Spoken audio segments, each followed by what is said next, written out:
Hello. अब हम लोग बात करने वाले हैं मॉड्यूलेशन की। तो मॉड्यूलेशन, मैंने जैसे आपको पहले बोला था कि मॉड्यूलेशन में हम दो सिग्नल्स की बात करेंगे, दो वेव्स की बात करेंगे। एक लो फ्रीक्वेंसी मैसेज सिग्नल, और इस मैसेज सिग्नल को ट्रांसमिट करने के लिए, एक जगह से दूसरी जगह भेजने के लिए हम यूज करेंगे हाई फ्रीक्वेंसी कैरियर। ठीक है, तो एक वेव है जो हाई फ्रीक्वेंसी है, वो एक तरह से इंफॉर्मेशन को कैरी कर रही है, लेकिन जो आपकी इंफॉर्मेशन है, जो मैसेज है, वो खुद लो फ्रीक्वेंसी का है। तो अब हम क्या करेंगे ना, पहले मैं आपको एग्जांपल्स दूंगा मॉड्यूलेशन की, कि मॉड्यूलेशन के डिफरेंट फॉर्म्स कैसे हो सकते हैं, और उसके बाद हम डिस्कस करेंगे कि मॉड्यूलेशन की जरूरत क्यों है। ठीक है, तो उस पे भी आने वाले हैं कि मॉड्यूलेशन हम कर क्यों रहे। लेकिन पहले थोड़ा ये समझने की कोशिश करते हैं कि एक low frequency information high frequency carrier wave से भेज कैसे सकते हैं। ठीक है, तो ये पहले यहाँ पे समझने की कोशिश करते हैं। जैसे कि मैंने आपको बताया था, मॉड्यूलेशन का मतलब होता है एक वैल्यू को आप चेंज कर रहे हैं अकॉर्डिंग टू दूसरा कोई वैल्यू। तो यहाँ पे मान लो मेरे पास एक लो फ्रीक्वेंसी सिग्नल है। ठीक है, लो फ्रीक्वेंसी मैं आपको बना रहा हूँ इस तरीके से। इसका मैं बोलता हूँ मैसेज, तो ये मेरा हो जाएगा एम। एम टी, एम मतलब मैसेज। और एक हाई फ्रीक्वेंसी कैरियर है। हाई फ्रीक्वेंसी मतलब वो ज्यादा जल्दी जल्दी ऑसिलेट करेगा। ठीक है, तो हाई फ्रीक्वेंसी कैरियर आपका कुछ मान लो इस तरीके से। ठीक है, थोड़ा रफली ड्रॉ कर रहा हूं मैं, but I think you understand the point. ठीक है, एक लो फ्रीक्वेंसी है मैसेज आपका, और हाई फ्रीक्वेंसी कैरियर। अब इस हाई फ्रीक्वेंसी कैरियर के अंदर अगर मुझे लो फ्रीक्वेंसी वाला जो इंफॉर्मेशन है ये ट्रांसमिट करना है, तो देखो कैसे मैं कर सकता हूँ। एक, मैं क्या कर सकता हूँ, एम्पलीट्यूड मॉड्यूलेशन। इसका मतलब ये जो हाई फ्रीक्वेंसी वाली वेव है ना, इसके एम्पलीट्यूड को हम चेंज करें। किस तरह से चेंज करें, किस तरह से मॉड्यूलेट करें। जैसे आपका मैसेज है, यानी जहां पे मैसेज आपकी आपकी मैक्सिमम वैल्यू पे है। ठीक है, जहां पे मैसेज अपनी मैक्सिमम वैल्यू पे है, वहां पे कैरियर का एम्पलीट्यूड जो है मैक्सिमम कर देते हैं। जहां पे मैसेज अपनी मिनिमम वैल्यू पे है, वहां पे कैरियर का एम्पलीट्यूड जो है मिनिमम कर देते हैं। और जगह पे भी जैसे जैसे मैसेज की वैल्यू चेंज हो रही है, वैसे वैसे कैरियर का एम्पलीट्यूड चेंज कर देते हैं, या फिर एम्पलीट्यूड को मॉड्यूलेट कर देते हैं। तो इसको बोलेंगे एम्पलीट्यूड मॉड्यूलेशन। तो कैसे कर सकता हूं मैं, ये आपका मैसेज है। मान लीजिए अब अगर मुझे एम्पलीट्यूड मॉड्यूलेशन वेव बनानी है, या एम्पलीट्यूड मॉड्यूलेटेड वेव, या फिर एएम वेव बनानी है, तो उसको हम कैसे बना सकते हैं। देखिए, पहले एक एनवलप बनाएंगे, एक कवर बनाएंगे, जिसमें जो कि एकदम ऐसे वेरी करेगा जैसे आपका मैसेज वेरी कर रहा है। तो एक लो फ्रीक्वेंसी एनवलप पहले बना लेते हैं, जैसे कि आपका मैसेज वेरी किया। देख लो, ये आपका मैसेज इसी तरह से वेरी किया था ना, ऐसे मैंने एक एनवलप बना लिया। ऐसे एनवलप नीचे बना लेते हैं, और इसके अंदर आपकी हाई फ्रीक्वेंसी ऑसिलेशंस हो रही है।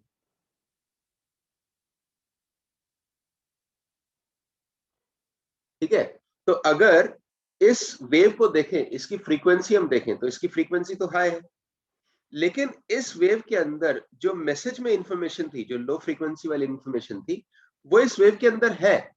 अगर कोई केवल इसके एनवलप को, यानी इसका जो एम्पलीट्यूड वेरी कर रहा है, अगर कोई यूजर केवल इस एम्पलीट्यूड के वेरिएशन को देख सकता है, तो उसको मैसेज मिल जाएगा। यानी कि इस तरीके से हमने एक लो फ्रीक्वेंसी मैसेज ट्रांसमिट कर दिया किसी को, using a high frequency carrier wave. ठीक है ना, अगर मैं हाई फ्रीक्वेंसी का एम्पलीट्यूड चेंज कर दूं मैसेज के हिसाब से। दूसरी भी एक पॉसिबिलिटी है, ये एम वेव हो गया। दूसरी पॉसिबिलिटी है कि ये जो आपकी हाई फ्रीक्वेंसी वेव है, इसकी फ्रीक्वेंसी अलग अलग पॉइंट्स पे हम थोड़ी थोड़ी चेंज कर दें अकॉर्डिंग टू मैसेज। यानी कि जहां पे मैसेज की वैल्यू सबसे ज्यादा है, वहां उस वाले पॉइंट पे हम फ्रीक्वेंसी सबसे ज्यादा कर दें। ठीक है, जहां पे मैसेज की वैल्यू सबसे कम है, उस पॉइंट पे हम फ्रीक्वेंसी कम कर दें। यानी अब की बार हम फ्रीक्वेंसी को मॉड्यूलेट कर रहे हैं। ठीक है, फ्रीक्वेंसी में थोड़ा थोड़ा चेंज कर रहे हैं। किसके हिसाब से, कैरियर वेव की फ्रीक्वेंसी में चेंज कर रहे हैं, किसके हिसाब से, मैसेज सिग्नल की वैल्यू के हिसाब से। तो फिर कैसा होगा, जरा देखते हैं। देखो आपका मैसेज लो फ्रीक्वेंसी कुछ इस तरीके से था, दोबारा से ड्रॉ कर रहा हूँ। ये मान लो आपका मैसेज था, चलो मैं यहीं तक ड्रॉ कर देता हूँ। ये हमारा मैसेज था। अब मैं फ्रीक्वेंसी मॉड्यूलेटेड वेव बनाने वाला हूँ, एफएम। आप लोगों ने रेडियो में भी सुना होगा ना एफएम, तो वो फ्रीक्वेंसी मॉड्यूलेशन की बात कर रहे हैं। आपने शायद रेडियो में एएम स्टेशंस भी देखे होंगे। आजकल लोग कम सुनते हैं एएम स्टेशंस को, बहुत रेयरली लोग यूज करते हैं। बट एएम वेव भी वहां पे, एएम रेडियो भी आपने देखा होगा अगर किसी रेडियो में देखें चैनल की सेटिंग। आज के जनरली एफएम ही यूज होता है। तो एफएम में मुझे क्या करना है, जहां पे मैसेज की वैल्यू ज्यादा है वहां पे फ्रीक्वेंसी ज्यादा कर देंगे। फ्रीक्वेंसी अगर ज्यादा कर देंगे तो ऑसिलेशन जो है जल्दी फास्ट होने लगेगी। ठीक है, तो इस केस में आपका एफएम जो है कुछ इस तरीके से दिखाई देगा। देखिए, मान लीजिए पहले कुछ फ्रीक्वेंसी है, फिर फ्रीक्वेंसी बढ़ने लगी। फ्रीक्वेंसी बढ़ने लगी मतलब देखो ये जो लाइंस है ना आपकी ऑसिलेशन की, एक दूसरे के पास आने लगी, फास्ट ऑसिलेशन होने लगी। और यहाँ पे जहाँ मैसेज आपका मैक्सिमम है वहां पे सबसे ज्यादा फ्रीक्वेंसी हो रही होगी, तो एकदम पास पास आ जाएंगी। फिर जब आपके मैसेज की वैल्यूज कम हो रही है तो फ्रीक्वेंसी भी इसकी कम हो रही है, तो ये दूर दूर थोड़े चले जा रहे हैं। अब देखो ये मैसेज आपका नेगेटिव में जा रहा है, यानी मैसेज की वैल्यू और कम हो रही है, तो और ये दूर दूर जा रहे हैं। जहां पे मैसेज की वैल्यू आपकी मिनिमम है वहां पे फ्रीक्वेंसी सबसे कम है, यानी ये लाइंस जो है सबसे ज्यादा एक दूसरे से दूर है। और फिर वापस जब मैसेज की वैल्यू इंक्रीज कर रही है तो वापस आपकी फ्रीक्वेंसी इंक्रीज कर रही है। तो अगेन ये चाहे आपको देखने से नहीं लग रहा है, लेकिन अगर मैथमेटिकली हम बात करें, ठीक है, चाहे आपको देखने से यहाँ पे एफएम में मैसेज ना दिखाई दे रहा हो, एकदम इंट्यूटिवली ना दिखाई दे रहा हो, लेकिन अगर मैथमेटिकली हम बात करें तो जो भी मैसेज में इंफॉर्मेशन है ना, वो इंफॉर्मेशन इस एफएम वेव में है। अपने को करना क्या है, बस अपने को हर जगह पे जो फ्रीक्वेंसी का वेरिएशन है उस पर फोकस करना है। ठीक है, अगर हम फ्रीक्वेंसी के वेरिएशन पे फोकस कर सकते हैं, फ्रीक्वेंसी कैसे चेंज कर रही है उस पर फोकस कर सकते हैं, तो मैसेज में जो इंफॉर्मेशन थी वो हम इस हाई फ्रीक्वेंसी कैरियर से निकाल पाएंगे। तो जैसे मैंने बोला आजकल रेडियो में एफएम ज्यादा यूज होता है, लेकिन इस चैप्टर में हमें डिटेल्स ज्यादा पढ़नी है, एएम की एम्पलीट्यूड मॉड्यूलेशन के लिए ज्यादा डिटेल्स पढ़नी है, मैथ्स उसकी ज्यादा अपने को डिस्कस करनी है। अच्छा, यहाँ पे डायग्राम्स में मैंने आपको एम्पलीट्यूड मॉड्यूलेशन और एफएम फ्रीक्वेंसी मॉड्यूलेशन दोनों दोबारा से दिखाए हुए हैं।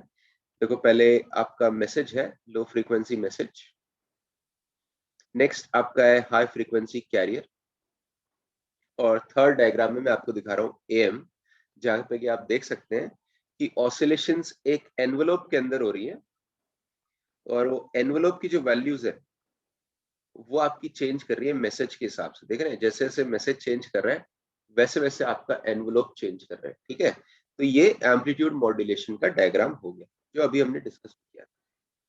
सिमिलरली आप फ्रीक्वेंसी मॉड्यूलेशन का डायग्राम भी फिर से देख सकते हैं। पहले आपका है मैसेज, लो फ्रीक्वेंसी मैसेज, फिर आपका हाई फ्रीक्वेंसी कैरियर, और नेक्स्ट डायग्राम में आप देख सकते हैं कि जहां पे मैसेज की वैल्यू जहां पे मैक्सिमम है वहां पे फ्रीक्वेंसी मॉड्यूलेशन में आप देखेंगे ये लाइंस जो है एकदम एक दूसरे के पास पास है, यानी यहाँ पे सबसे ज्यादा फ्रीक्वेंसी। और जहां पे मैसेज की वैल्यू सबसे कम है वहां पे आप देखेंगे लाइंस के बीच में डिस्टेंस, जो ऑसिलेशन हो रही है लाइंस, वो लाइंस के बीच में डिस्टेंस सबसे ज्यादा हो गई क्योंकि यहाँ पे फ्रीक्वेंसी आपकी सबसे कम हो गई। तो ये लास्ट वाला जो डायग्राम है ये एफएम के लिए। ओके, अब ये तो हो गया कि एएम और एफएम कैसे हम प्रोड्यूस कर सकते हैं, मतलब एएम और एफएम होता क्या है, यानी कि थियोरी में प्रिंसिपल में अपने को ये समझ में आ गया कि लो फ्रीक्वेंसी मैसेज हम पास कर सकते हैं using a high frequency carrier wave. ठीक है, अब सवाल ये उठता है कि मॉड्यूलेशन की जरूरत क्या है। तो देखो मॉड्यूलेशन की जरूरत है ना, 3 पॉइंट्स है उसमें, और वो 3 पॉइंट जरा ध्यान से देखिएगा। पहला पॉइंट है एंटेना का साइज। ये मैं पहले भी आपको डिस्कस कर चुका हूं कि एंटेना का जो साइज है, अगर आपको इफेक्टिव ट्रांसमिशन करनी है, अच्छे से ट्रांसमिशन करनी है, तो एंटीना का जो साइज है वो लैम्डा के कंपेरेबल होना चाहिए। मिनिमम एंटीना साइज आपको चाहिए λ/4। तो अगर आप लो फ्रीक्वेंसी वेव्स यूज करते हैं तो आपको बहुत बड़ा एंटीना चाहिए। जैसे कि एज एन एग्जांपल, मान लो आप फ्रीक्वेंसी ले रहे हैं 10 किलोहर्ट्ज, जो कि लो फ्रीक्वेंसी मानी जाएगी। ऑडियो रेंज जो आपकी होती है वो 0 से 20 हर्ट्ज से 20 किलो हर्ट्ज तक होती है। इन एनी केस, तो ये 10 किलो हर्ट्ज एक लो फ्रीक्वेंसी वैल्यू मैंने ले ली। इसके लिए वेवलेंथ कितनी आएगी? देखो वेवलेंथ आपकी होती है c by speed of light divide by frequency. तो जब आप फ्रीक्वेंसी की वैल्यू रखेंगे, स्पीड ऑफ लाइट की वैल्यू रखेंगे, तो देख सकते हैं 3 × 10⁴ मीटर आ रहा है, यानी 30 किलोमीटर आ रहा है। तो इवन अगर तुम लैम्डा बाय 4 भी ले लोगे तो भी एंटीना का साइज यहाँ पे चाहिए 7.5 किलोमीटर लंबा, which is obviously very inconvenient. ठीक है, 7.5 किलोमीटर बड़ा एंटीना बनाना मतलब प्रैक्टिकली कभी बनता ही नहीं है 7.5 किलोमीटर बड़ा एंटीना। तो ये जो फ्रीक्वेंसी है, इसको अगर हमें ट्रांसमिट करना है लो फ्रीक्वेंसी को यूज करके, ये अगर सिग्नल को हमें ट्रांसमिट करना है इसी लो फ्रीक्वेंसी पे, तो ये प्रैक्टिकल नहीं है इतना बड़ा एंटीना बनाना। लेकिन अगर मैं एक हाई फ्रीक्वेंसी कैरियर यूज करूं, मान लो एक हाई फ्रीक्वेंसी कैरियर यूज कर रहा हूं मैं 100 मेगाहर्ट्ज, यानी 10⁸ हर्ट्ज, तो फ्रीक्वेंसी कितनी आ जाएगी? देखो आपका लैम्डा, सॉरी वेवलेंथ कितना आ जाएगा? लैम्डा c बाय f, ऊपर आपका 3 × 10⁸, नीचे फ्रीक्वेंसी मैंने लिखा 10⁸। आप देखेंगे 3 मीटर आ जाएगा, which is obviously very convenient. तो अगर एक एंटीना आपको बनाना है 3 मीटर साइज का, तो वो आप इजीली बना सकते हैं। ठीक है, तो पहला सबसे बड़ा रिक्वायरमेंट मॉड्यूलेशन का कहां से आता है? ताकि एंटीना का साइज मैनेजेबल हो पाए। लो फ्रीक्वेंसीज को हम यूज करते हैं तो बहुत बड़ा एंटीना चाहिए होता है, जो कि प्रैक्टिकल नहीं। नेक्स्ट, कोई भी एंटीना है, उसकी मान लो कोई एक लेंथ है L, वो कितनी पावर ट्रांसमिट कर रहा है, इफेक्टिवली कितनी पावर ट्रांसमिट कर पा रहा है, वो लेंथ और फ्रीक्वेंसी या फिर लेंथ और वेवलेंथ पे डिपेंड करता है। यहाँ पे देखो मैंने लिखा हुआ है power is proportional to L by lambda square. तो ये जो दोनों ही चीजें है ना, इनकी देखो कोई डेरिवेशन नहीं है आपके सिलेबस में, हम आपको ये फैक्ट बता रहे हैं। बट थोड़ा बहुत आप जो हम इससे पहले EM वेव्स और वेव ऑप्टिक्स कर चुके हैं, वहां से आप थोड़ा बहुत रिलेट कर सकते हैं। वेव ऑप्टिक्स में भी आपने डिराइव किया होगा कि इंटेंसिटी जो है फ्रीक्वेंसी स्क्वायर या 1 बाय लैम्डा स्क्वायर के प्रोपोर्शनल होती है। हाँ, एंटीना का कंस्ट्रक्शन और एंटीना का काम कैसे करता है और उसके लेंथ पे कैसे पावर डिपेंड करती है, ये हम यहाँ पे नहीं डिस्कस कर रहे हैं। जस्ट मतलब डिराइव नहीं कर रहे हैं, जस्ट आपको फैक्ट बता रहे हैं। तो पावर जो एंटीना ट्रांसमिट कर पाता है वो प्रोपोर्शनल है length divide by lambda square, और 1 बाय लैम्डा आपका फ्रीक्वेंसी के प्रोपोर्शनल होगा, है ना, क्योंकि लैम्डा आपका होता है c बाय f, तो 1 बाय लैम्डा होगा f बाय c, यानी कि पावर आपकी आ जाएगी proportional to L square into f square. यहाँ पे L जो है लेंथ है एंटीना की। अब मान लो मेरे पास दो एंटीनाज है, दोनों का लेंथ सेम है, एक लो फ्रीक्वेंसी वेव यूज कर रहा है, दूसरा हाई फ्रीक्वेंसी वेव यूज कर रहा है, तो किसमें पावर ज्यादा आएगी? कौन जो है ज्यादा पावर ट्रांसमिट कर पाएगा? ऑब्वियसली वो वाला जिसकी फ्रीक्वेंसी ज्यादा है। ठीक है ना, तो इसलिए मैं बोल रहा हूँ यहाँ पे अगर आप सेम साइज के एंटेनास को कंपेयर करें तो इफेक्टिव पावर ट्रांसमिटेड जो है वो ज्यादा होगी किस केस में? High frequency waves. तो मान लो अपना एंटीना का साइज है 10 मीटर, वो फिक्स कर लिया, तो 10 मीटर में यूज करो एक लो फ्रीक्वेंसी के लिए और 10 मीटर यूज करो हाई फ्रीक्वेंसी के लिए। तो हाई फ्रीक्वेंसी के केस में आप ज्यादा पावर ट्रांसमिट कर पाएंगे, ज्यादा दूर तक सिग्नल को भेज पाएंगे, ज्यादा अच्छे से भेज पाएंगे। तो ये सेकंड पॉइंट हो गया। ठीक है, फर्स्ट पॉइंट था एंटीना का साइज, सेकंड पॉइंट हो गया ज्यादा पावर आप ट्रांसमिट कर सकते हैं अगर आप हाई फ्रीक्वेंसी वेव्स को यूज करते हैं। थर्ड पॉइंट भी प्रैक्टिकल है। थर्ड पॉइंट है सेपरेशन ऑफ सिग्नल। तो अब आजकल की दुनिया में आप थोड़ा सोच के देखिए आपके आसपास कितने सारे सिग्नल्स आ रहे होंगे। मान लीजिए आपके पास आप फोन यूज कर रहे हैं, ठीक है, तो अलग अलग जो आपके कैरियर्स हैं, अलग अलग जो आपके नेटवर्क प्रोवाइडर्स हैं, एयरटेल, वोडाफोन, आइडिया, जो भी आपके अलग अलग प्रोवाइडर्स हैं, हर जगह आपके आसपास ये सारे नेटवर्क प्रोवाइडर्स के सिग्नल्स आ रहे हैं। ठीक है, रेडियो के सिग्नल्स आपके पास आ रहे हैं, टीवी के सिग्नल्स आपके पास आ रहे हैं, और किसी के घर में कोई वाईफाई चल रहा है उसके सिग्नल्स आपके पास आसपास आ रहे हैं। मेरा मतलब ये है कि आपकी दुनिया में आसपास जो है बहुत सारे सिग्नल्स हमेशा, EM वेव्स, इलेक्ट्रोमैग्नेटिक वेव्स, हर टाइम पे बहुत सारे सिग्नल्स अवेलेबल है। अब आप कोई एक पर्टिकुलर इंफॉर्मेशन को यूज करना चाहते हैं, तो कैसे डिफरेंशिएट करेंगे? मतलब कि आप कैसे उसमें से कोई एक सिग्नल कैच करेंगे, क्योंकि ये सारे जो सिग्नल्स है ना अलग अलग फ्रीक्वेंसी रेंज यूज कर रहे होंगे या फिर अलग अलग बैंडविड्थ यूज कर रहे होंगे। तो अगर आपको मान लीजिए रेडियो का एक पर्टिकुलर चैनल यूज करना है तो उसकी फ्रीक्वेंसी डिफरेंट है, दूसरे चैनल की फ्रीक्वेंसी डिफरेंट है, तो इसलिए आपके पास आ तो सारी फ्रीक्वेंसीज रही है, लेकिन आप अपने डिवाइस को अगर ट्यून करते हैं एक पर्टिकुलर फ्रीक्वेंसी पे तो वो वाला चैनल कैच करते हैं। ठीक है, मेरा पॉइंट ये है कि बहुत सारे सिग्नल्स आपके पास आ रहे हैं, लेकिन ताकि सिग्नल्स मिक्स ना हो किसी डिवाइस में, तो हम क्या करते हैं, सबको अलग अलग फ्रीक्वेंसी रेंज अलॉट करते हैं। अब अगर आप लो फ्रीक्वेंसीज यूज कर रहे हैं तो जितनी चैनल्स आप फिट कर सकते हैं, यानी जितने डिफरेंट नंबर ऑफ सिग्नल्स आप फिट कर सकते हैं उस लो फ्रीक्वेंसी के अंदर, वो बड़ा लिमिटेड होगा और उनके बीच में गैप भी कम आएगा। एक एग्जांपल से सोचो, मान लो मैं मैक्सिमम फ्रीक्वेंसी केवल यूज कर पा रहा हूँ 100 किलोहर्ट्ज। ठीक है, इसको मैं बोल रहा हूँ अपनी बैंडविड्थ, मतलब ये मैक्सिमम फ्रीक्वेंसी, लो फ्रीक्वेंसी में यूज कर पा रहा हूँ, और इसके अंदर मुझे 4 डिफरेंट सिग्नल्स फिट करने हैं, और जो मेरे 4 डिफरेंट सिग्नल्स है ना उनकी भी कुछ फ्रीक्वेंसी रेंज है, और हर किसी की जो विड्थ है वो 20 किलोहर्ट्ज है। तो एक जो सिग्नल है उसकी फ्रीक्वेंसी रेंज की जो विड्थ है वो कम से कम 20 किलोहर्ट्ज आपको चाहिए। ठीक है, क्योंकि कोई भी एक सिग्नल आ रहा है उसमें केवल एक फ्रीक्वेंसी नहीं आएगी, एक से ज्यादा फ्रीक्वेंसीज आएगी। तो हर चैनल के लिए या हर सिग्नल के आपकी विड्थ 20 किलोहर्ट्ज आपको पता है। तो 20 किलोहर्ट्ज के 4 सिग्नल्स आप कैसे फिट करेंगे 100 किलोहर्ट्ज में? बहुत सारे तरीके हैं, मैं आपको एक एग्जांपल दे रहा हूँ। आप इस तरह से फिट कर सकते हो, 5 से 25 में बोल दो आप सिग्नल 1, फिर 5 किलोहर्ट्ज का गैप लेके 30 से 50 में आप बोल दे सिग्नल 2, फिर 5 किलोहर्ट्ज का गैप लेके 55 से 75 में आप कर दे सिग्नल 3, फिर 5 का गैप लेके 80 से 100 में आप बोल दे सिग्नल 4। तो इस तरह से ये 4 जो रेंज है आपकी, 4 अलग अलग सिग्नल के लिए फिक्स हो जाएंगी, ताकि मिक्सिंग हो, लेकिन ताकि मिक्सिंग ना हो।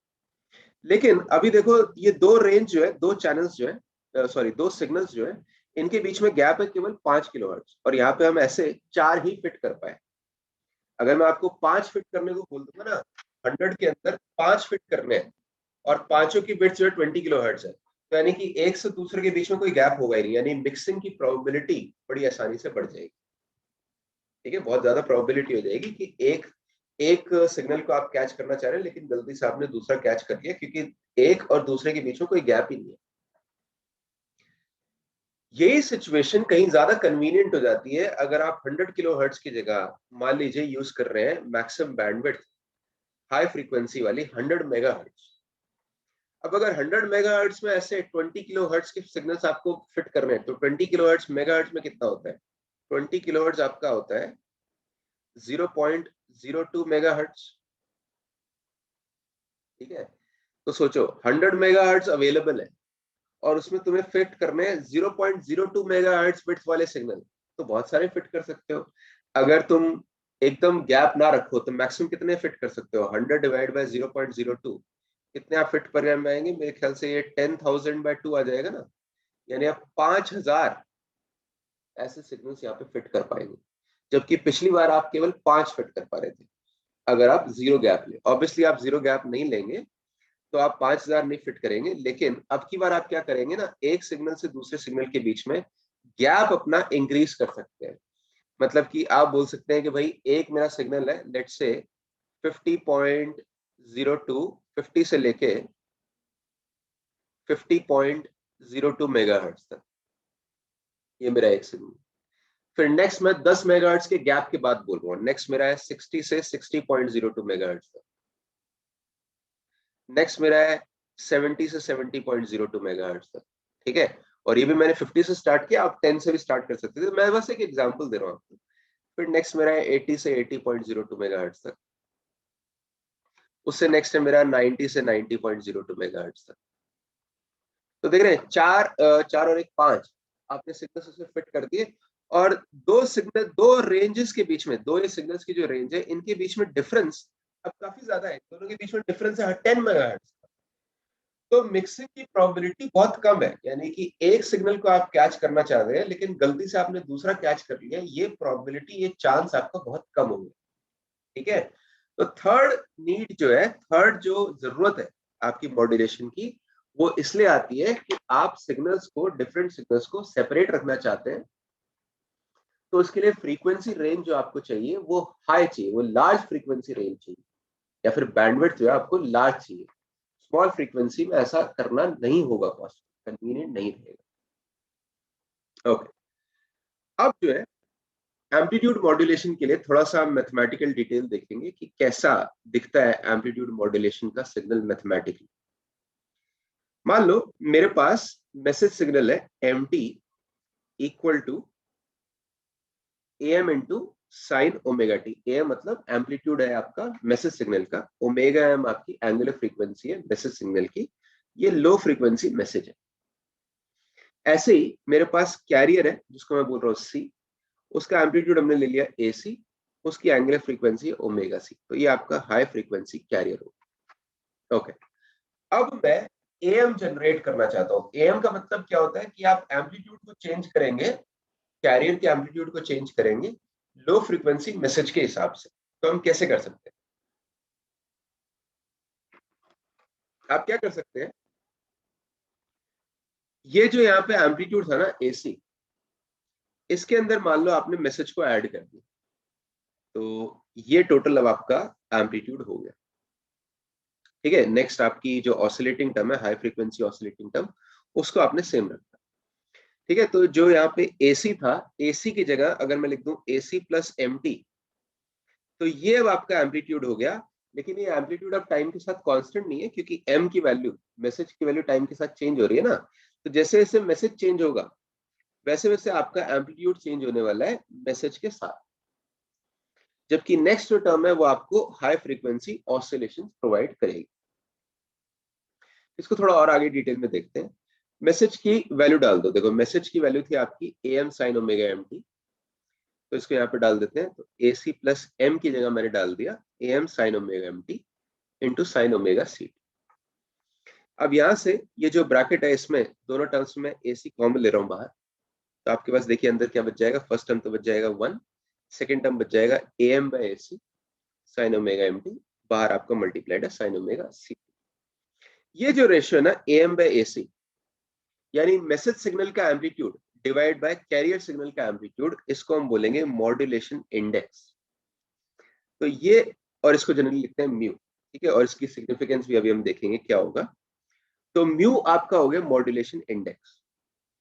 तो एम बाय ए सी की जगह मैंने देखिए नीचे म्यू लिख दिया है। अब ये आपका इक्वेशन आ गया। यहां से आप देख भी सकते हैं इसका सिग्निफिकेंस क्या है। आप नोटिस करेंगे एम में एम्पलीट्यूड कैरियर का चेंज करता है मैसेज के हिसाब से, ये आपका एम्पलीट्यूड है।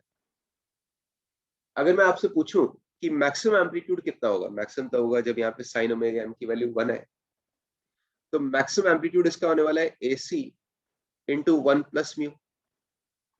मिनिमम एम्पलीट्यूड कितना होगा, मिनिमम एम्पलीट्यूड होने वाला है जब साइन ओमेगा एम टी की वैल्यू -1 आ जाए, तो A C into 1 minus mu. ठीक है, तो मैक्सिमम एम्पलीट्यूड और मिनिमम एम्पलीट्यूड का जो रेशियो है वो आप देख सकते हैं केवल म्यू पे डिपेंड कर रहा है। अगर इन दोनों का मैं रेशियो ले लूं, मैक्सिमम डिवाइड बाय मिनिमम, तो रेशियो आपका 1 plus mu by 1 minus mu आने वाला है। ठीक है, this is equal to maximum divide by minimum. थोड़ा सा इसको मैं अच्छे से लिख देता हूँ डिफरेंट पेज पे। मैंने क्या बोला आपको, मैक्सिमम एम्पलीट्यूड जो आ रहा है वो आपका आ रहा है A C into 1 plus mu, और मिनिमम एम्पलीट्यूड जो आएगा वो होगा ए सी इंटू 1 माइनस म्यू, जहां पे म्यू जो है आपका वो मॉड्यूलेशन इंडेक्स। तो अगर आप मैक्सिमम डिवाइड बाय मिनिमम का रेशियो लेना, तो आप देख सकते हैं ये जो रेशियो है वो मॉड्यूलेशन इंडेक्स पे डिपेंड करता है, 1 plus mu by 1 minus. Okay, अब ये यहाँ पे हमने ए एम बाई ए सी की जगह म्यू लिख दिया, और अगर आपने म्यू लिख दिया तो आपके पास ये नेक्स्ट वाला इक्वेशन आ गया। इसमें मैंने एक ब्रैकेट मिस कर दिया जी, ये इक्वेशन आ गया। अब ये जो साइन ओमेगा सी वाली टर्म है बाहर, हाई फ्रीक्वेंसी वाली जो टर्म है, इसको अंदर मल्टीप्लाई कर देते हैं दोनों टर्म्स के साथ, 1 के साथ भी और इसके साथ भी, सेकंड टर्म के साथ। तो आपके पास फर्स्ट टर्म आ जाएगा A C sine omega C T. Next term आपके पास आ जाएगा, ओके फर्स्ट टर्म हो गया A C sine omega C T. Next term में देखिए ए सी म्यू, और ये दोनों टर्म्स मल्टीप्लाई होने वाले हैं mu A C into this. तो अब मैं बस ट्रिग्नोमेट्रिक आइडेंटिटी यूज करूंगा, sine a into sine b. आप जानते हैं कि sine a into sine b को हम लिख सकते हैं half into cos of A minus B minus cos of A plus B. ठीक है, तो मेरे पास वहां पे टर्म था आपका sine of omega C t into sine of omega M t, ये दोनों मल्टीप्लाई हो रहे थे। ठीक है ना, दोबारा से देख लीजिए, यहाँ पे देखो sine of omega M T और sine of omega C T, ये दोनों मल्टीप्लाई हो रहे हैं। तो अगर ऐसा है तो इसको हम क्या लिख सकते हैं, इसका आंसर आ जाएगा हाफ इंटू, ऊपर वाला आइडेंटिटी यूज करो, एक तो आ जाएगा cos of omega C minus omega M T, और एक आ जाएगा minus cos of omega C plus omega M t. ठीक है, इस तरह से मैं इसको एक्सपैंड कर सकता हूँ, यही मैं कर रहा हूँ। तो देखिए इसको नीचे हमने एक्सपैंड कर दिया दो टर्म्स में, ये आपकी दो टर्म्स आ जाएंगी। ये म्यू ए सी बाय 2 बाहर है, इसको दोनों टर्म से मल्टीप्लाई कर दीजिए, और सामने आपका ए सी साइन ओमेगा सी टी तो था ही, यानी आपके पास देखिए तीन टर्म्स आ जाएंगी ओवरऑल। पहली टर्म है A C sine omega C T, next term है mu A C by 2 into cos में ओमेगा सी minus omega M T, next term है mu A C by 2 cos में ओमेगा सी प्लस ओमेगा एम टी। यहाँ पे main चीज आपको notice करनी है, एम्पलीट्यूड से ज्यादा आपको फ्रीक्वेंसी या एंगुलर फ्रीक्वेंसी की वैल्यूज यहाँ पे नोटिस करनी है। आपको क्या देखना है कि आपकी एएम वेव्स में तीन एंगुलर फ्रीक्वेंसीज है। ठीक है, एक तो आपका ओमेगा सी जो कि कैरियर फ्रीक्वेंसी थी, उसके अलावा आपके पास एक ओमेगा सी माइनस ओमेगा एम है, यानी कैरियर फ्रीक्वेंसी थोड़ा सा कम, और एक ओमेगा सी प्लस ओमेगा एम। इन दोनों को बोलते हैं साइड बैंड फ्रीक्वेंसी, और साइड बैंड क्यों बोलते हैं वो भी आपको पता चल जाएगा। लेकिन ये जो दो आपके पास और आ रही है ना एडिशनल फ्रीक्वेंसीज, इनको बोला जाता है साइड बैंड फ्रीक्वेंसीज। तो मेन चीज यहां से याद रखिएगा, एएम के अंदर तीन फ्रीक्वेंसीज आती है, एक ओमेगा सी माइनस ओमेगा एम और ओमेगा सी प्लस ओमेगा एम। ओमेगा सी प्लस माइनस ओमेगा एम जो है इनको बोला जाता है साइड बैंड फ्रीक्वेंसी। अच्छा, नेक्स्ट है, यहाँ पे नोटिस करो कि ये जो आपकी साइड बैंड फ्रीक्वेंसीज वाली टर्म्स थी, इनके जो एम्पलीट्यूड है वो है म्यू ए सी बाय 2।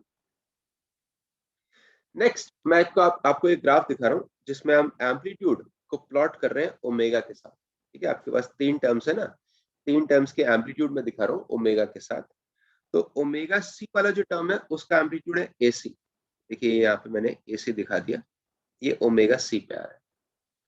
उसके अलावा आपके जो ओमेगा सी माइनस ओमेगा एम ओमेगा सी प्लस ओमेगा एम, इनके एम्पलीट्यूड है म्यू ए सी बाय 2, वो भी हमने यहाँ पे आपको दिखा दिए mu A C by 2 mu A C by 2। ये आप देख सकते हैं ओमेगा सी के लेफ्ट और राइट साइड में आ रहे हैं, इसीलिए इनको बोला जाता है साइड बैंड फ्रीक्वेंसीज। ठीक है, इन दोनों को हम बोलते हैं साइड बैंड फ्रीक्वेंसीज, क्योंकि ये कैरियर वेव के साइड में, एक लेफ्ट साइड में और दूसरा राइट साइड में आपको दिखाई दे।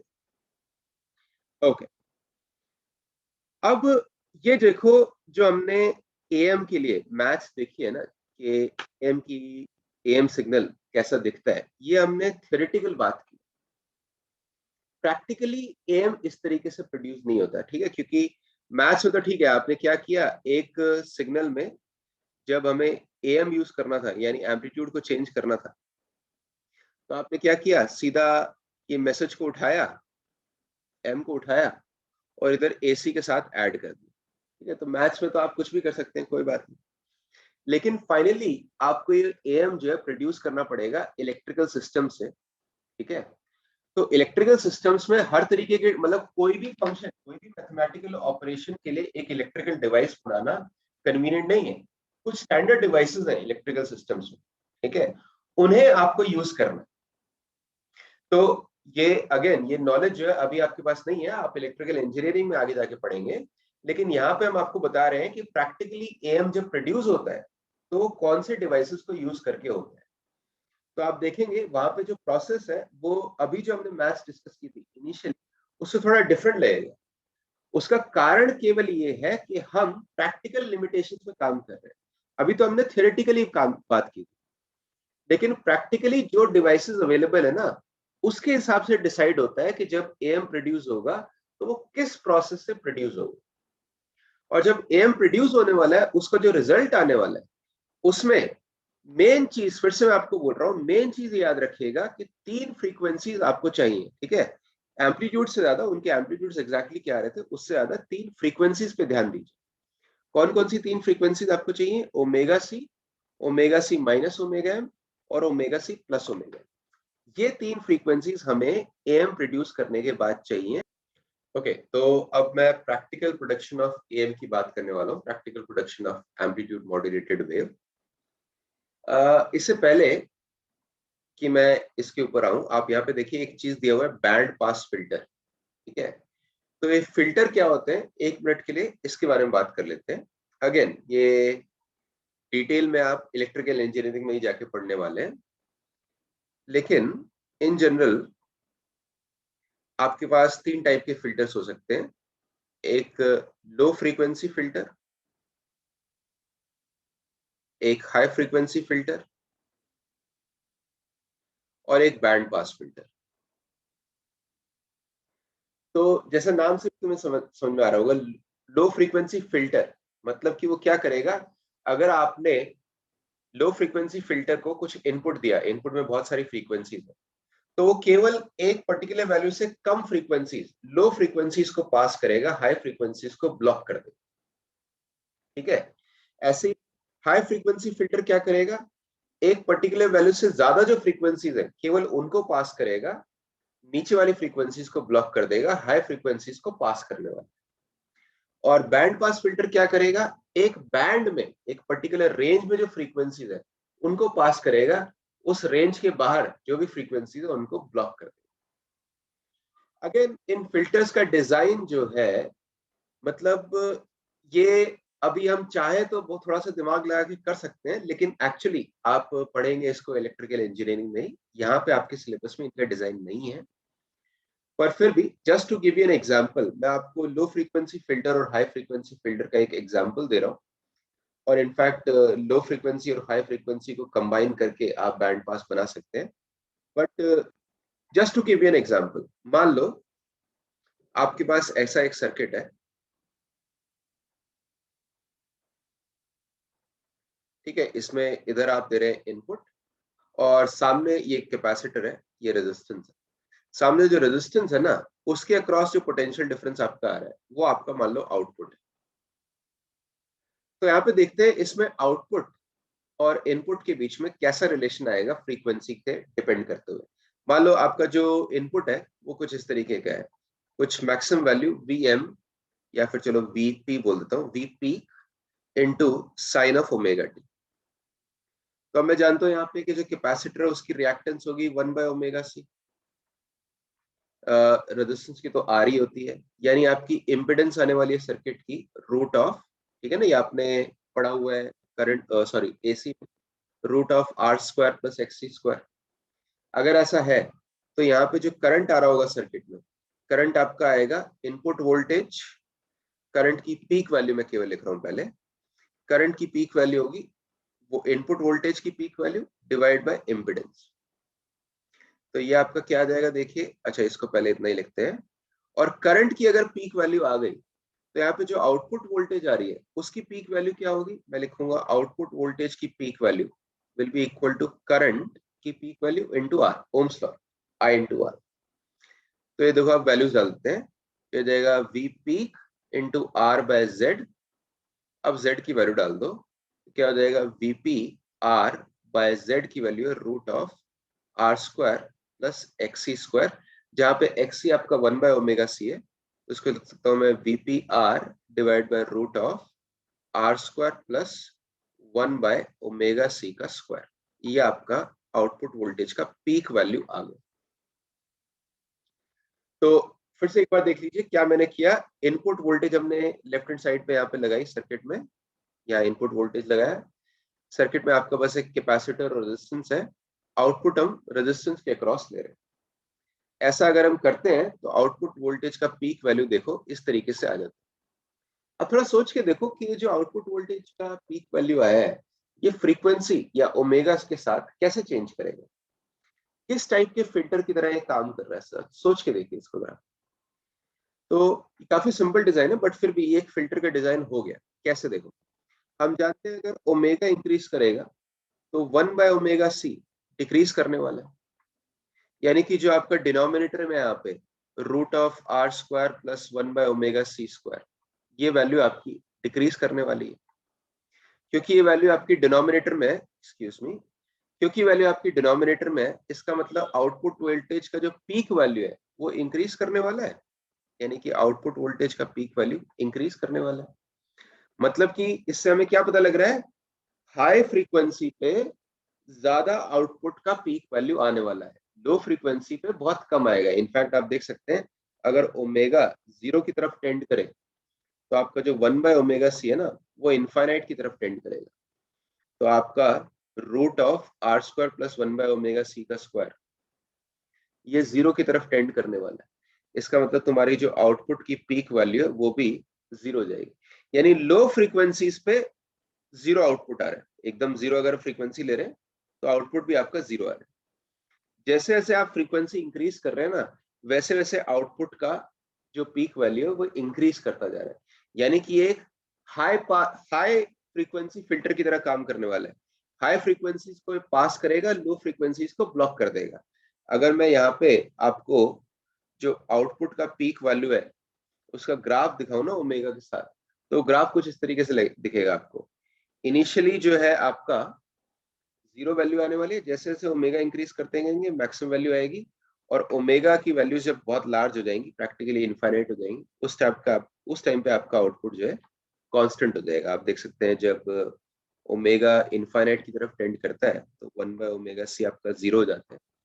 उस केस में जो डिनोमिनेटर है यहाँ पे केवल r ही बच जाएगा, तो उस केस में मैक्सिमम आपका पीक वैल्यू आने वाला है, जो कि होगा VPR डिवाइड बाय r, ये r कैंसिल, VP।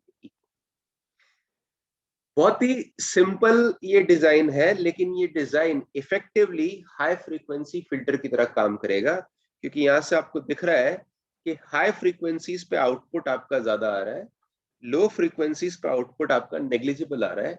तो लो फ्रीक्वेंसीज को ब्लॉक कर रहा है, हाई फ्रीक्वेंसीज को अलाउ कर रहा है। अगेन मैं फिर से बोल रहा हूँ, ये एक सबसे सिंपल टाइप का फिल्टर डिजाइन है। इसी तरह से आप, ये हाई फ्रीक्वेंसी फिल्टर है, आप चेक कर सकते हैं कि यहाँ पे मैंने आउटपुट लिया रेजिस्टेंस के अक्रॉस। अगर तुम आउटपुट कैपेसिटर के अक्रॉस ले लेते ना तो वो लो फ्रीक्वेंसी फिल्टर हो जाता, ठीक है, वहां पे लो फ्रीक्वेंसी वैल्यू आ रही होती, या आप चाहे तो चेक कर सकते हैं। और एक लो फ्रीक्वेंसी फिल्टर एक हाई फ्रीक्वेंसी फिल्टर दोनों को मैं कंबाइन कर दूं तो मेरा बैंड पास फिल्टर आ जाता है। मतलब कि सोच के देखो, मेरे पास एक लो फ्रीक्वेंसी फिल्टर है, ठीक है, LF है, लो फ्रीक्वेंसी फिल्टर। तो वो क्या कर रहा होगा, लो वैल्यूज पे तो अलाउ कर रहा है, हाई वैल्यूज को ब्लॉक कर रहा है, इस तरीके से, ठीक है, ये आउटपुट की वैल्यू आ रही है। मान लो ये कहाँ तक अलाउ कर रहा है, लेट्स से ये यहाँ तक अलाउ कर रहा है, ये वैल्यू आपकी ω1। और एक मेरे पास है हाई फ्रीक्वेंसी फिल्टर, जिसमें आपके आउटपुट का ग्राफ लेट्स सपोज इस तरीके से आ रहा है, और ये कहाँ से अलाउ करना स्टार्ट करता है, लेट्स से ये ω2 से अलाउ करना स्टार्ट कर देता है। तो अब तुम सोच सकते हो, अगर मैं लो फ्रीक्वेंसी फिल्टर का आउटपुट लूं, उसको पास कर दूं हाई फ्रीक्वेंसी फिल्टर के आउटपुट से, तो ओवरऑल जो आपका आउटपुट आएगा उसमें फ्रीक्वेंसीज कहाँ से कहाँ तक अलाउ होंगी। देखो, हाई फ्रीक्वेंसी वाला ω2 से ज्यादा ही अलाउ कर सकता है, तो ω2 से ज्यादा ही अलाउ होगा। और लो फ्रीक्वेंसी वाला आपको बता रहा है कि ω1 से कम ही अलाउ होना चाहिए, तो ω1 से कम ही अलाउ होना चाहिए। यानी कि आपका एक बैंड पास फिल्टर बन जाएगा। अगर लो फ्रीक्वेंसी और हाई फ्रीक्वेंसी को दोनों को मैं सीरीज में लगा दूं तो आपकी जो वैल्यूज हैं वो ω2 और ω1 के बीच वाली पास होने वाली है, उससे कम वाली, ω2 से कम वाली, ω1 से ज्यादा वाली पास नहीं होने वाली। ये सब कुछ आपके सिलेबस में एक्चुअली नहीं है, मैंने बस आपको थोड़ा सा इंट्यूशन देने के लिए, थोड़ा सा, ताकि आपको ये ना लगे कि कुछ जादू हो गया।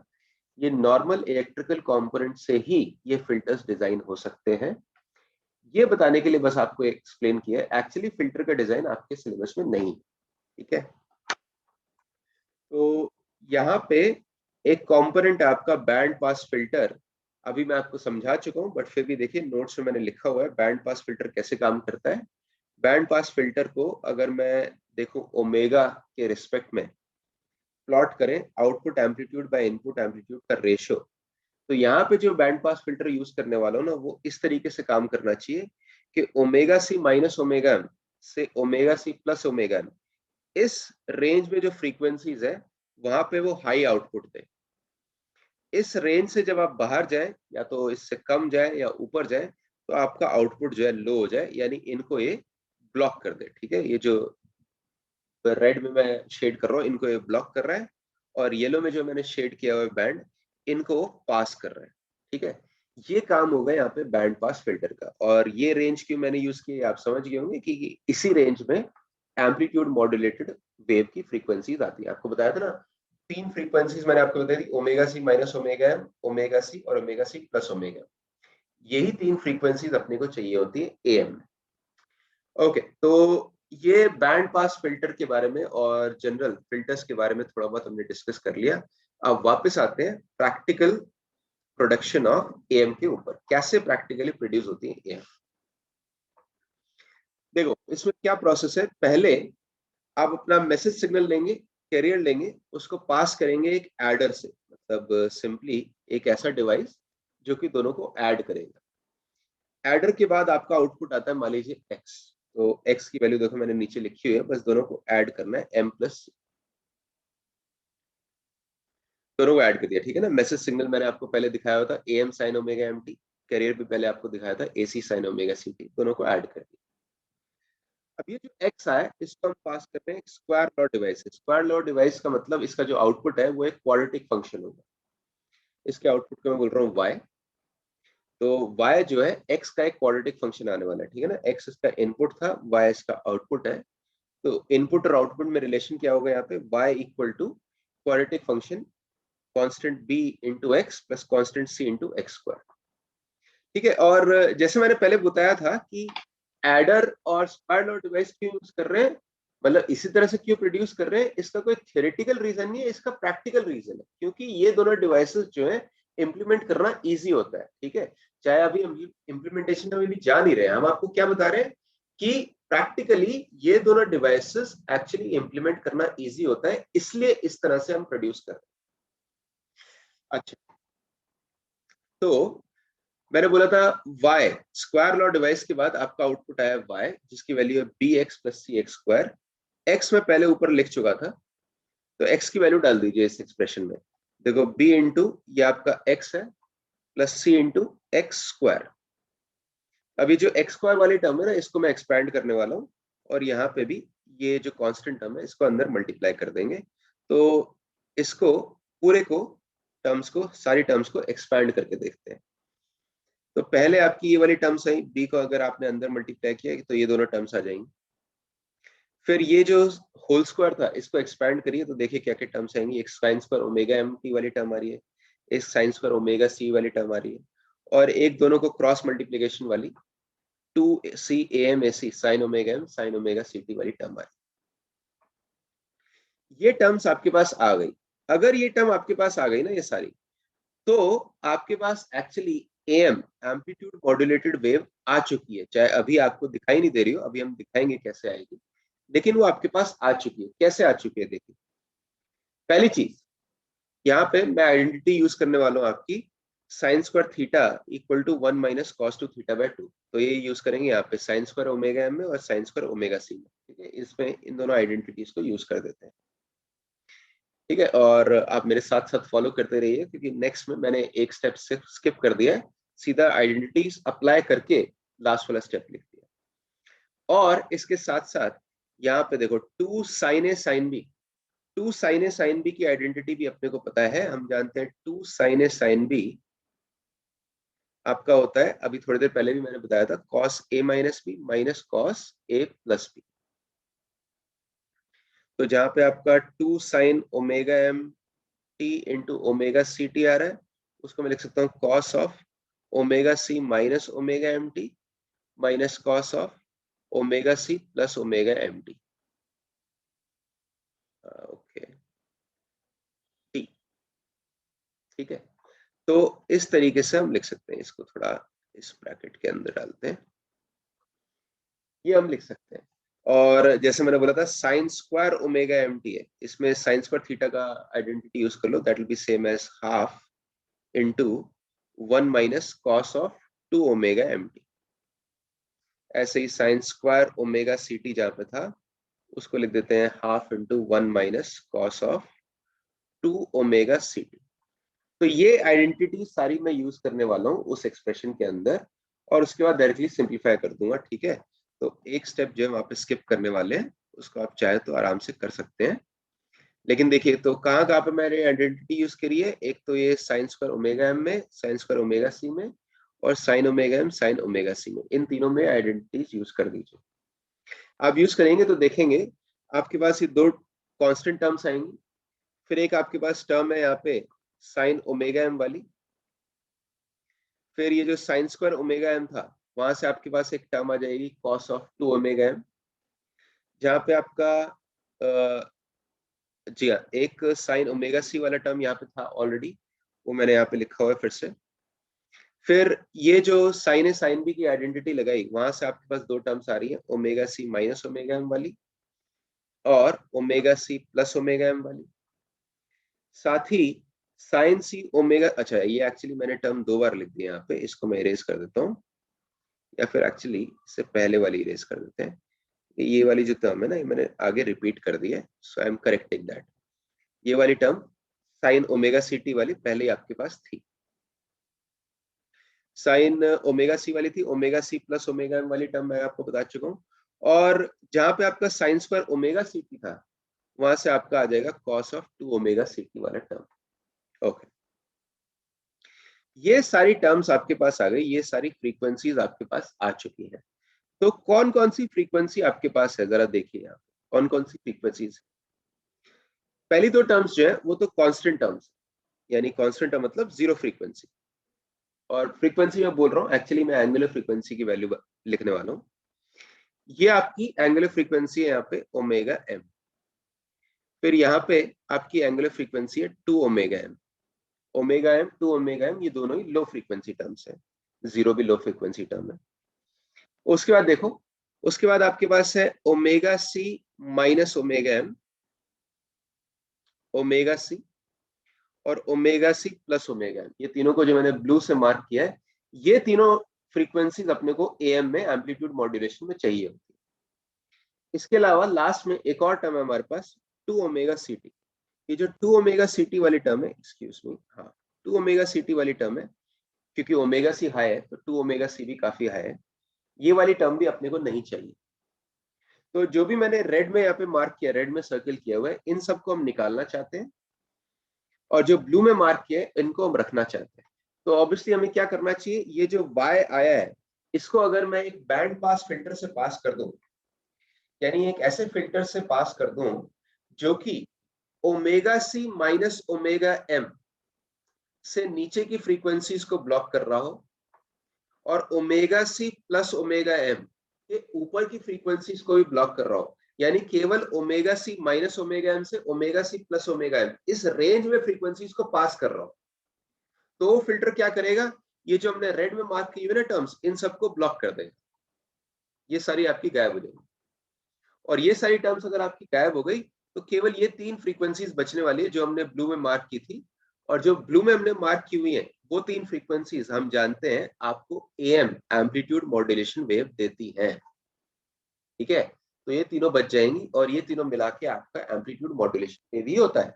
इसलिए मैं बोल रहा हूँ कि फाइनली जब तुम इसको y को पास करोगे बैंड पास फिल्टर से, कैसा बैंड पास फिल्टर, जो कि अलाउ कर रहा हो केवल ओमेगा सी माइनस ओमेगा एम से ओमेगा सी प्लस ओमेगा एम, नीचे वालों को ब्लॉक कर रहा हो ऊपर वालों को ब्लॉक कर रहा हो, तो वो एक्स्ट्रा टर्म्स को ब्लॉक कर देगा और आपके पास एएम एम्पलीट्यूड मॉड्यूलेशन वेव मिल जाए। और ये आपके पास मिल गया तो आप एक ट्रांसमीटर एंटीना से इसको आगे ट्रांसमिट कर सकते हैं। ओके, ये हो गया practical production of amplitude modulation wave. By the way last step जो है मैंने यहाँ पे दोबारा से ड्रॉ किया हुआ है, सिर्फ लास्ट स्टेप, वाईटी को जब आप पास करेंगे बैंड पास फिल्टर से तो आउटपुट फ्रीक्वेंसीज में केवल ये तीनों फ्रीक्वेंसीज बचने वाली है जो कि आपकी एएम होती है। ये हो गया प्रैक्टिकल प्रोडक्शन। अब डिटेक्शन की भी बात कर लेते हैं कि प्रैक्टिकली एएम को डिटेक्ट कैसे करते हैं? डिटेक्शन का मतलब होता है आपके पास एम्पलीट्यूड मॉड्यूलेटेड वेव आ रही है, यानी एक हाई फ्रीक्वेंसी वेव आ रही है जिसके अंदर लो फ्रीक्वेंसी मैसेज है। कैसे? एम्पलीट्यूड मॉड्यूलेशन के अंदर। अब उस हाई फ्रीक्वेंसी कैरियर में से आप मैसेज निकालना चाहते हैं, ठीक है? तो ये जो हाई फ्रीक्वेंसी कैरियर में से मैसेज निकालने का प्रोसेस होता है ना, उसको बोला जाता है डिटेक्शन। तो डिटेक्शन हम प्रैक्टिकली कैसे करते हैं, इस बारे में बात करते हैं। हम क्या करेंगे, देखिए ये पहले मैंने लिखा हुआ है कि अगर आप रिट्रीव कर रहे हैं यानी निकाल रहे हैं मैसेज सिग्नल को एम्पलीट्यूड मॉड्यूलेटेड वेव में से, इसको बोला जाता है डिटेक्टर का काम, या फिर इस प्रोसेस को बोलते हैं डिटेक्शन। इसमें दो स्टेजेस है, ठीक है? क्या क्या स्टेज है? देखो, पहले आपके पास एम्पलीट्यूड मॉड्यूलेटेड वेव है। इसमें हम जानते हैं कि एक एनवेलोप है जो कि मैसेज के हिसाब से वेरी कर रहा है, और उस एनवेलोप के अंदर हाई फ्रीक्वेंसी ऑसिलेशंस हो रही है। ओके, पहले मैं क्या करूंगा, ये मैंने एएम रिसीव की अपने एंटेना से, इस एएम को मैं पास कराऊंगा रेक्टिफायर से। तो याद करो रेक्टिफायर का काम क्या होता है? रेक्टिफायर क्या करता है? नेगेटिव वैल्यूज को ब्लॉक कर देगा, है ना? अगर आपके इनपुट में पॉजिटिव और नेगेटिव दोनों है, तो दोनों पोलैरिटीज है, तो रेक्टिफायर के आउटपुट में केवल एक पोलैरिटी आएगी, लेट्स से केवल पॉजिटिव। तो यहाँ पे देखो एएम में आपका ऊपर पॉजिटिव वैल्यूज भी आ रही है, नेगेटिव वैल्यूज भी आ रही है। रेक्टिफायर से पास करने के बाद केवल पॉजिटिव वैल्यूज आएंगी, नेगेटिव वैल्यूज आपकी ब्लॉक हो चुकी है, ठीक है? तो पहले आपने इसको रेक्टिफायर से पास कर दिया। रेक्टिफायर से पास करने के बाद ये ऊपर जो मैंने ड्रॉ किया है, ये आपका आउटपुट आ गया। अब हम क्या करेंगे, अब हम इसको पास करेंगे एक एनवेलोप डिटेक्टर से। एनवेलोप डिटेक्टर मतलब एक ऐसे डिटेक्टर से जो कि केवल ये एनवेलोप को सेंस कर पाए, हाई फ्रीक्वेंसी जो ऑसिलेशंस है उनको इग्नोर कर दे, जो इसमें केवल लो फ्रीक्वेंसी वेरिएशन है ना एम्पलीट्यूड की, केवल उसको सेंस कर पाए या फिर एनवेलोप को डिटेक्ट कर पाए। अगर वो आपका एनवेलोप डिटेक्टर आपके पास है तो वो क्या करेगा, ये हाई फ्रीक्वेंसी टर्म्स है इनको भूल जाएगा, केवल लो फ्रीक्वेंसी टर्म्स को ले लेगा, और आपके पास ये बच जाएगा जो कि आपका मैसेज सिग्नल है। ऐसा आप कर देंगे तो आपको मैसेज मिल जाएगा। अब अगेन एनवेलप डिटेक्टर कैसे इंप्लीमेंट होता है, ये डिटेल आपके सिलेबस में नहीं है, बट फिर भी क्योंकि अभी थोड़ी देर पहले हमने इस बारे में बात किया था, आप सोच के देखो एनवेलप डिटेक्टर क्या कर रहा है। यहाँ पे मेरे पास ये जो रेक्टिफाइड वेव है, ठीक है, एएम में को आपने रेक्टिफाई किया हुआ है, इसके अंदर एक्चुअली यहाँ पे हाई फ्रीक्वेंसी ऑसिलेशंस भी है और एक लो फ्रीक्वेंसी ऑसिलेशन। देखो हाई फ्रीक्वेंसी ऑसिलेशन तो आपको दिखाई दे रही है जो पिंक में मैंने ड्रॉ किया हुआ है। Let me just try to clean this, one moment. हाँ ओके, तो मैं क्या बोल रहा था, ये देखो ये आपकी हाई फ्रीक्वेंसी ऑसिलेशन है, लेकिन मैं डिटेक्ट करना चाहता हूं क्या, केवल इसका एनवेलोप, यानी मैं केवल लो फ्रीक्वेंसी जो वेरिएशंस है ना उनको डिटेक्ट करना चाहता हूं।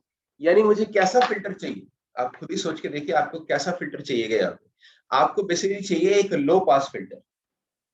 अगर आप एक लो पास फिल्टर लगा दें, यानी एक ऐसा फिल्टर लगा दें जो केवल लो फ्रीक्वेंसीज को पास करता है, हाई फ्रीक्वेंसीज को ब्लॉक कर देता है, तो वो फिल्टर क्या करेगा, ये जो हाई फ्रीक्वेंसी की ऑसिलेशंस हो रही है ना इनको इग्नोर कर देगा, और केवल ये जो लो फ्रीक्वेंसी की ऑसिलेशंस है इनको पास कर देगा, और आपको ये एनवेलोप उससे मिल जाने वाला है। Excuse me.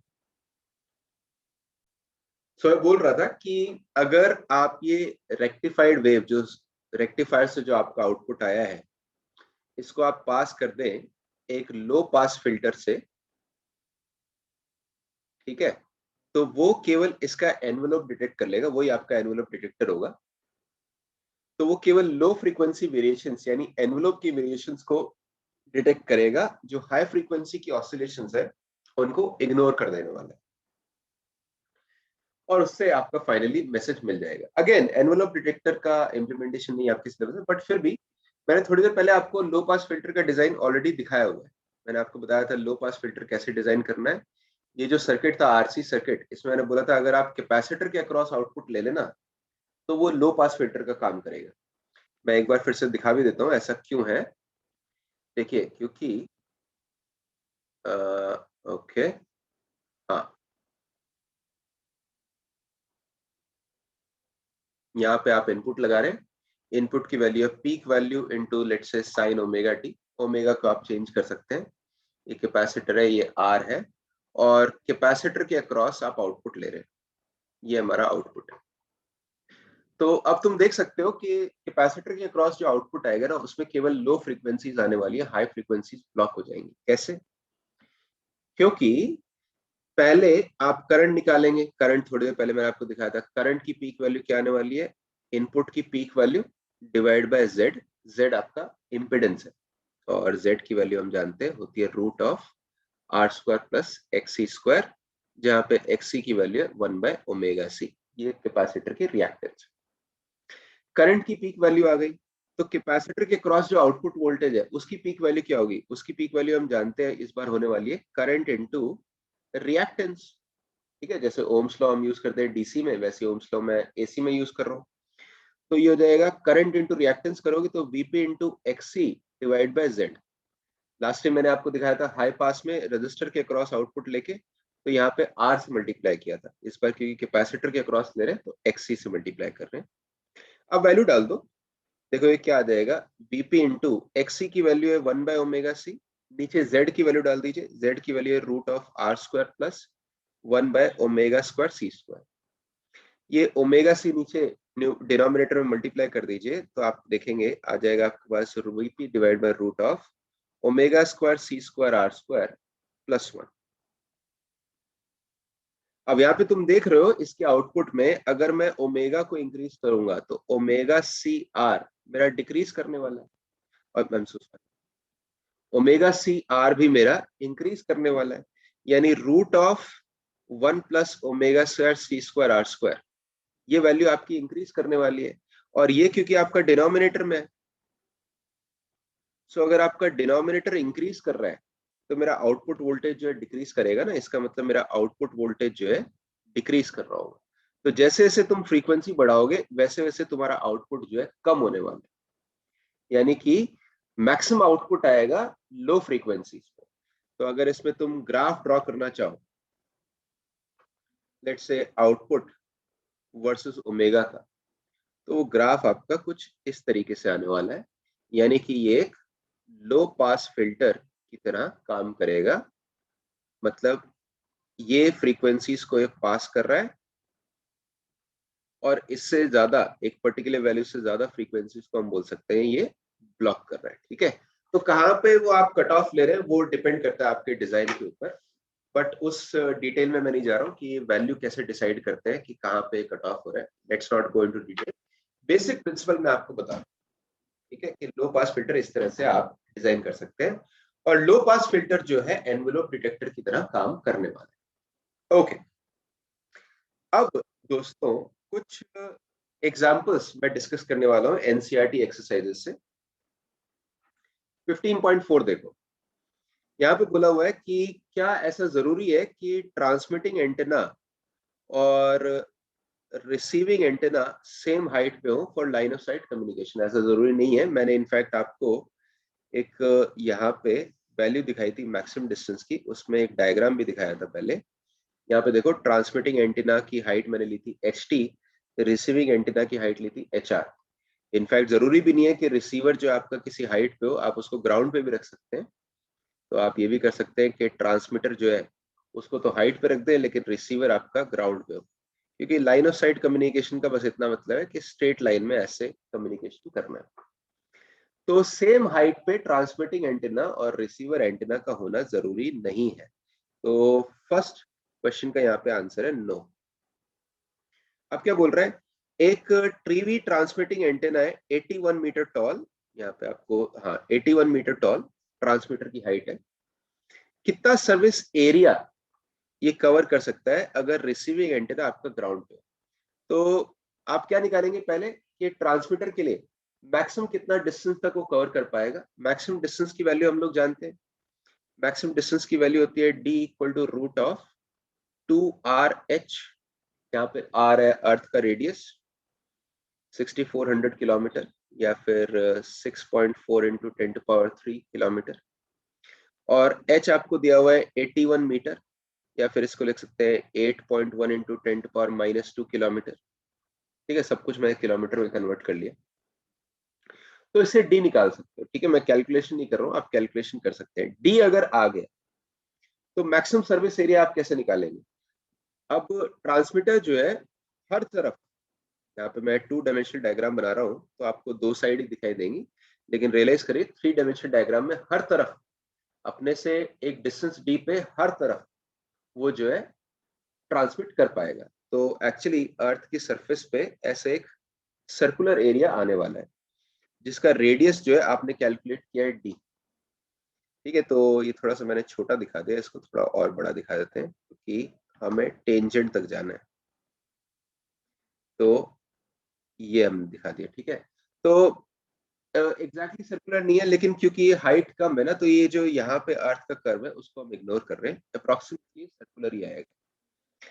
तो इस सर्कल का एरिया निकालना है, और ये जो डिस्टेंस है आपकी डी के इक्वल है, रेडियस जो इस सर्कल का वो डी के इक्वल है। तो एरिया आपका कितना होगा? एरिया आपका होने वाला है पाई डी स्क्वायर। तो चलो इनफैक्ट कर भी देते हैं इसको, कितना हो जाएगा पाई इंटू डी स्क्वायर। देखो डी स्क्वायर की वैल्यू है 2RH, आर और एच की वैल्यू डाल दो तो आ जाएगा pi into 2 into 6.4 into 8.1 into 10⁻1, this much kilometre square. ठीक है, इसके बाद आप पाई 6.4 टू 8.1 और 2 को मल्टीप्लाई कर सकते हैं, क्योंकि मैं आंसर एक्चुअली ऑलरेडी देख चुका हूं ताकि मुझे कैलकुलेशन ना करनी पड़े, तो मैं डायरेक्टली लिख देता हूं, आप वेरीफाई कर सकते हैं आंसर। आंसर आपका आ रहा होगा 3258 किलोमीटर स्क्वायर। ओके, ये हो गया 15.4। नेक्स्ट 15.5 देखते हैं। इसमें बोला हुआ है कि कैरियर वेव की पीक वोल्टेज है 12 वोल्ट। ठीक है, तो एसी कैरियर वेव का पीक वोल्टेज 12 वोल्ट दिया हुआ। अब ये बोल रहा है पीक वोल्टेज क्या होनी चाहिए मॉड्यूलेटिंग सिग्नल की, यानी एएम की वैल्यू क्या होनी चाहिए ताकि मॉड्यूलेशन इंडेक्स 75% आ जाए। तो बहुत सिंपल है, हम लोग जानते हैं मॉड्यूलेशन इंडेक्स होता है mu equal to a m by a c. अब ये परसेंटेज में दे रहा है, तो परसेंटेज में अगर दे रहा है तो इसको 100 से और मल्टीप्लाई कर देते हैं, दिस इज 75%। तो इससे एएम की वैल्यू आ जाएगी। आप देख सकते हैं इसका मतलब एएम बाय एसी की वैल्यू होनी चाहिए 3/4। तो एएम की वैल्यू होगी 3/4 इंटू एसी, और क्योंकि एसी की वैल्यू तुम्हें 12 गिवन थी, तो एएम की वैल्यू क्या आ जाएगी 3/4 इंटू 12, तो 3 इंटू 3 आपको आ जाएगा 9 volt. That is the answer. Next देखो 15.6। ओके, इसमें बोल रहा है कि मॉड्यूलेटिंग सिग्नल हमारा एक स्क्वायर वेव है। ठीक है, तो ये हमारा लो फ्रीक्वेंसी सिग्नल है जो कि आपको नीचे दिखाई दे रहा है, एक स्क्वायर वेव। कैरियर वेव आपका दिया हुआ है C equal to 2 sin 8πt volts. अब बोल रहा है एम्पलीट्यूड मॉड्यूलेटेड वेवफॉर्म कैसा आएगा उसको स्केच करिए, और मॉड्यूलेशन इंडेक्स क्या होगा ये बताइए। ठीक, तो हम लोग जानते हैं कि अगर मुझे मैसेज सिग्नल पता है m, तो एम्पलीट्यूड मॉड्यूलेशन में कैसे लिखता हूँ? एम्पलीट्यूड मॉड्यूलेशन मेरा होगा ये जो AC है इसके अंदर m को ऐड कर देते हैं। ठीक है, इनटू साइन ऑफ इसके आगे जो भी टर्म था 8πt, ये मेरा AM हो जाएगा। अब इसका वेव फॉर्म मुझे बनाना है, तो वेव फॉर्म जरा बना के देखते हैं। पहले मैं जरा इतना नीचे लिख देता हूँ। ठीक है, इसको नीचे सॉल्यूशन में लिख देता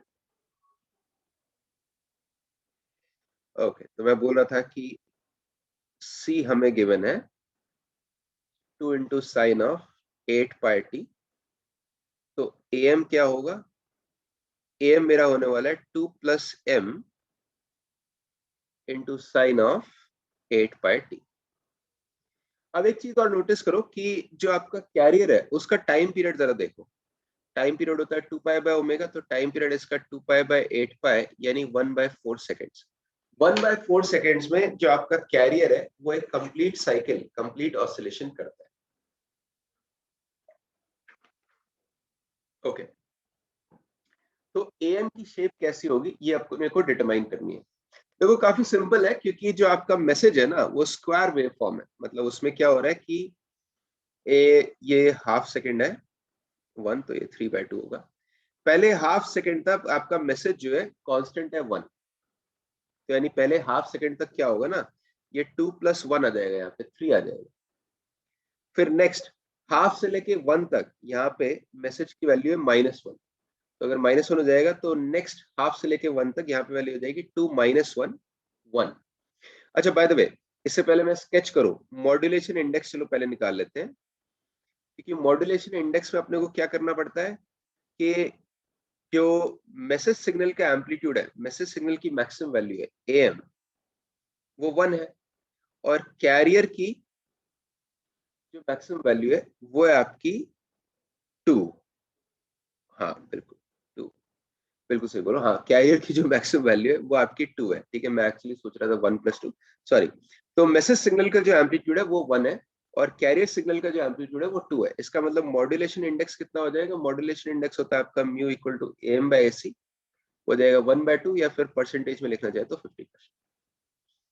ओके, अब मैं वेवफॉर्म दिखाने वाला था, तो इनफैक्ट मैं एंड तक इसको सेव रखते हैं। तो चलिए इसका ग्राफ जो है यहाँ पे ड्रॉ करते हैं।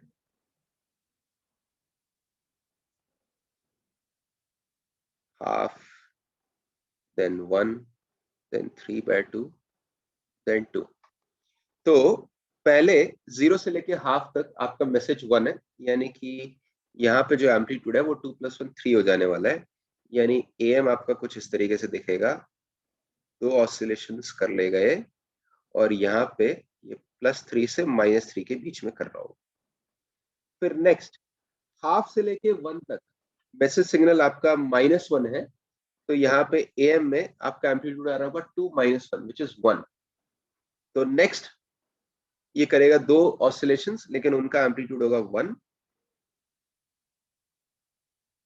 ठीक है, तो ये जो एम्पलीट्यूड है आपका 1 है। अब ये पैटर्न जो आपका रिपीट होने वाला है। ठीक है, तो नेक्स्ट हाफ सेकेंड में फिर से ऐसा ही पैटर्न रिपीट होगा, फिर से 3 तक जाएगा, और नेक्स्ट हाफ सेकेंड में फिर से 1 तक रहेगा। तो इस तरीके से आपका एम्पलीट्यूड मॉड्यूलेशन वेव दिखने वाला है। तो मेरा जो साइनसॉइडल ग्राफ है वो एकदम स्मूथ नहीं है, बट आपको आइडिया समझ में आ गया होगा। जहां पे आपका मैसेज 1 है, वहां पे AM का एम्पलीट्यूड 3 आ जाएगा।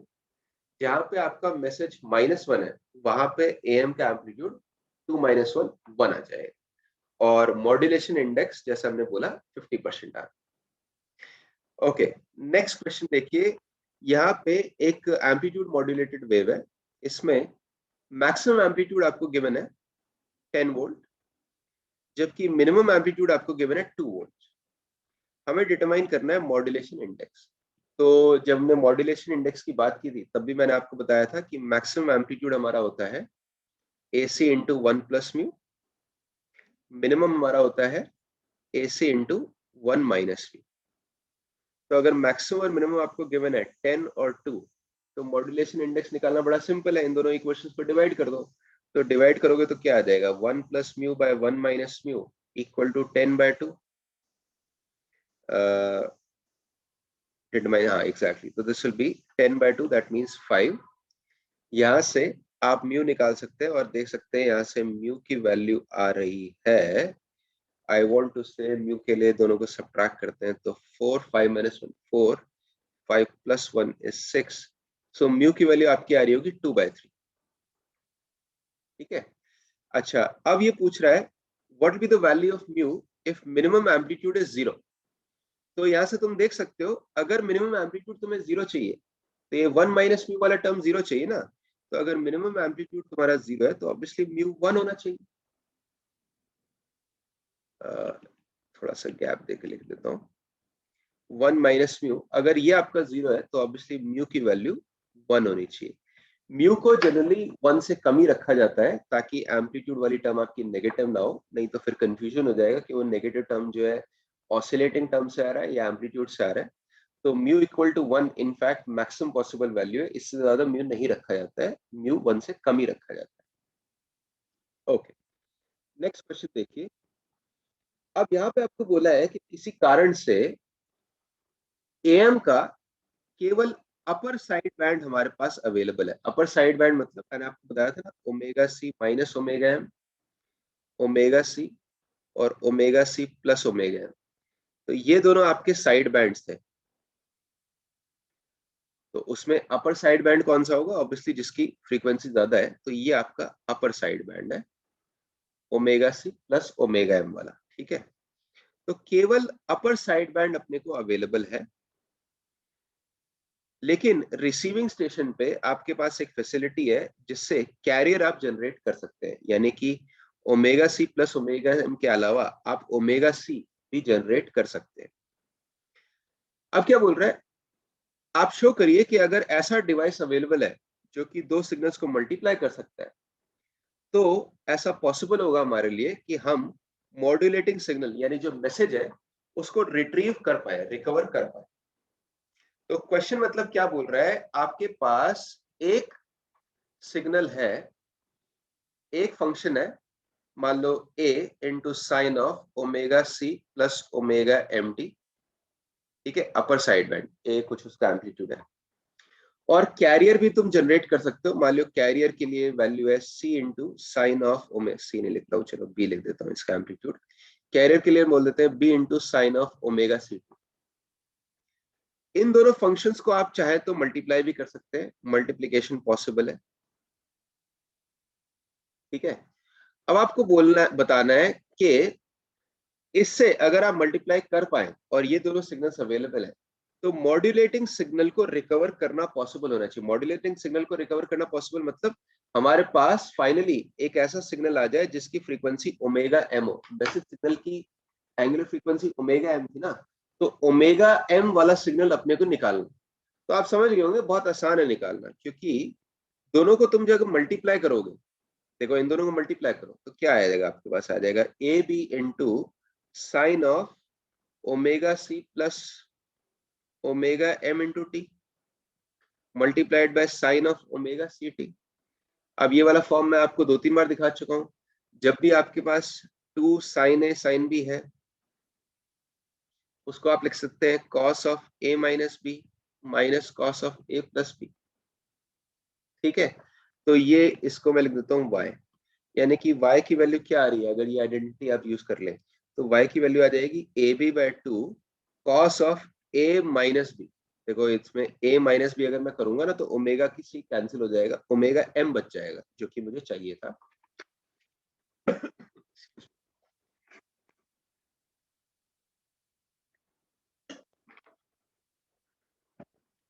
तो फर्स्ट टर्म आपकी आ जाएगी cos of omega M T minus cos of A plus b. जब आप यहाँ पे करेंगे हाँ जी, तो मैं बोला था कि cos of A plus b जब आप यहाँ पे करेंगे, तो नेक्स्ट टर्म आपके पास आएगा cos of two omega C plus omega M t. अब यहां से मैं केवल मैसेज सिग्नल को रिट्रीव करना चाहता हूं, यानी कि केवल इसको रिट्रीव करना चाहता हूं, इसको ब्लॉक करना चाहता हूं। तो मुझे इस सिग्नल को कैसे फिल्टर में पास कर देना चाहिए? सोचो, ये आपकी लो फ्रीक्वेंसी है ना, ओमेगा है, जबकि टू ओमेगा सी प्लस ओमेगा एम ये आपकी हाई फ्रीक्वेंसी है। तो आप लो फ्रीक्वेंसी को पास करना चाहते हैं और हाई फ्रीक्वेंसी को ब्लॉक करना चाहते हैं, यानी कि आप अगर y को आप पास कर दें एक लो पास फिल्टर से, लो फ्रीक्वेंसी फिल्टर या लो पास फिल्टर से, तो आपके पास केवल ओमेगा एम वाली फ्रीक्वेंसी मिलेगी, जो टू ओमेगा सी प्लस ओमेगा एम वो ब्लॉक हो जाएगी, यानी आपको फाइनली आपका मैसेज सिग्नल या मॉड्यूलेटिंग सिग्नल मिल जाएगा। ठीक है, चलिए